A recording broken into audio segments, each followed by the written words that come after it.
Assalamualaikum semua. Hari ini Mira nak kongsikan dengan anda resipi sarapan pagi favorite family Mira, which is baked eggs in bread dan juga fruity smoothies.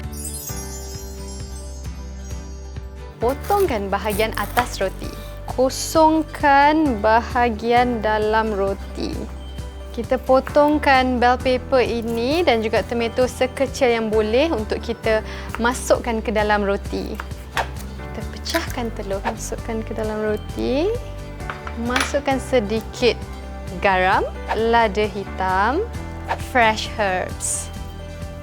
Kita letakkan keju ke atas telur. Sekarang ni kita nak letakkan roti ni ke dalam oven yang dah dipanaskan sehingga suhu 180 darjah Celsius dan kita akan biarkan selama 20 hingga 25 minit. Apa yang Mira suka sangat tentang electric oven Panasonic ni adalah suhu oven ini boleh ditetapkan secara berasingan.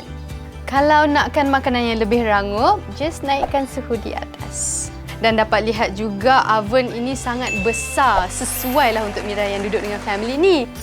Sementara nak tunggu baked bread siap, Mira nak sediakan fruity smoothies. Strawberries, blueberries, banana, susu, yogurt, ice. Perfect.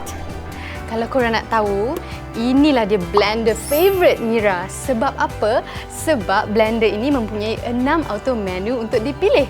Dan salah satunya adalah baby food.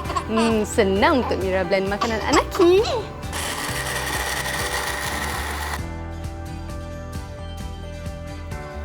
Aha. Inilah dia resipi favourite Mira untuk sarapan pagi bersama keluarga. Memang mudah, senang dan confirm sedap. Kalau anda nak dapatkan resipi ni, anda boleh saja klik link di bawah.